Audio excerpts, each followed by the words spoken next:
बिस्मिल्लाहिर्रहमानिर्रहीम। सहीह बुखारी हदीस नंबर 11। हज़रत अबू मूसा अशरी रज़ी अल्लाह अन्हु से रवायत है, वो कहते हैं कि लोगों ने सवाल किया, ऐ अल्लाह के रसूल, कौन सा साहिब इस्लाम अफजल है? आपने फरमाया, जिसकी ज़बान और हाथ से दूसरे मुसलमान महफूज रहें। सहीह बुखारी हदीस नंबर 12। हज़रत अब्दुल्ला बिन अमरू रज़ी अल्लाह अन्हु से रवायत है, एक आदमी ने नबी सल्लल्लाहु अलैहि वसल्लम से सवाल किया, कौन सा इस्लाम बेहतर है? तो आपने फरमाया, तुम खाना खिलाओ और सबको सलाम करो, आम इससे कि तुम उसे पहचानते हो या नहीं। फ़ायदा मज़कूरा बाला हदीस में एक ही सवाल के मुख्तलिफ जवाबात इस बना पर हैं कि साइल के अहवाल मुख्तलिफ होते हैं, इसकी ज़रूरत को देखकर जवाब दिया जाता है। मसलन एक शख्स नमाज का पाबंद है, रोज़े भी रखता है, लेकिन तबीयत में ज़रा बुग़ल है, तो इस शख्स को ऐसा अमल बताया जाएगा जो इस कमी का इलाज कर सके। इस तरह एक शख्स मेहमान नवाज है, रहम दिल भी है, लेकिन नमाज में कोताही करता है, तो उसे नमाज के मुतल्लिक़ तलकीन की जाएगी कि ये अफजल अमल है। रसूलुल्लाह सल्लल्लाहु अलैहि वसल्लम चूँकि रूहानी मुरब्बी है, इसलिए जिस अमल की कमी देखते हैं, इसी की तरगीब दिलाई है। सहीहुल बुखारी हदीस नंबर 13।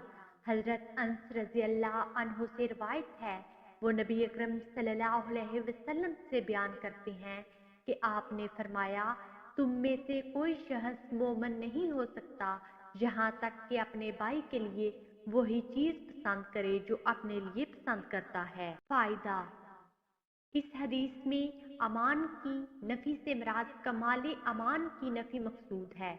जैसा कि अरबी ज़बान में कहा जाता है, फलां शख्स इंसान नहीं है, इससे मुराद कामल इंसान होने की नफ़ी है। इससे मालूम होता है कि जो मुसलमान दीगरे अरकान इस्लाम का ख्याल रखते हुए इस मुबारक हसलत को अमल में लाएगा, वो मोमन कामल होगा, बसूरत दीगर इसका अमान नाकस होगा।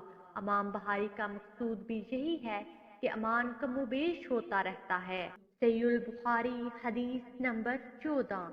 हज़रत अबू हुरैरा रज़ी अल्लाह अन्हु से रवायत है, नबी अकरम सल्लल्लाहु अलैहि वसल्लम ने फरमाया, कसम है उस ज़ात की जिसके हाथ में मेरी जान है, तुम में से कोई भी ईमानदार नहीं हो सकता तान का मैं उसे इसके वालिद और इसकी औलाद से ज़्यादा महबूब ना बन जाऊं।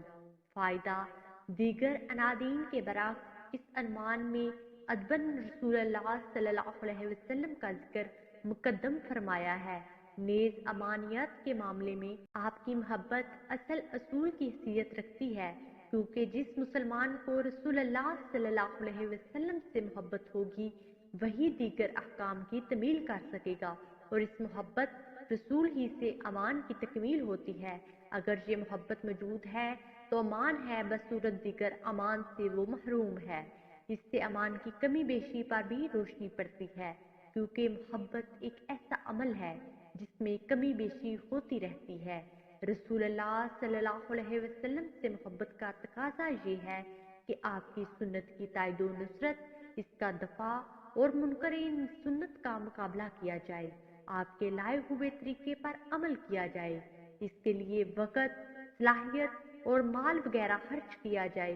हकीकी अमान उन्हीं बातों से मुकम्मल होगा।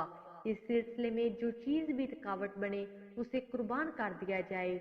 अगर मोमन अपने अंदर इस मियार को महसूस करता है तो हकीकी मोमन है, बसूरत दीगर उसे अपने अमान के मुतल्लिक गौर व फिक्र करना चाहिए। सहीहुल बुखारी हदीस नंबर 15।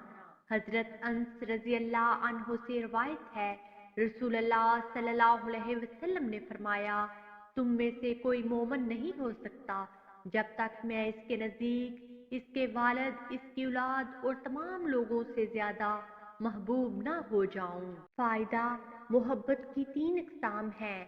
मोहब्बत तज़ीम, जैसे वालिद और उस्ताद से मोहब्बत की जाती है। मोहब्बत शफ़क़त, जैसे औलाद और शागिर्दों से की जाती है। मोहब्बत इस्तहसान, जो आम इंसानों से की जाती है। رسول اللہ صلی اللہ علیہ وسلم نے اس حدیث میں تمام اصناف محبت کو جمع کر دیا ہے کہ اس وقت تک امان کی تکمیل نہیں ہوگی جب تک ان تمام اقسام سے زیادہ مجھ سے محبت نہ ہو۔ ویڈیو کو لائک کیجیے اور اشاعت حدیث کے سلسلے میں ہماری مدد کرنے کے لیے اس ویڈیو کو زیادہ سے زیادہ شیئر کیجیے اور ہمارے چینل حدیث پروف کو سبسکرائب کریں۔ جزاکم اللہ خیرہ۔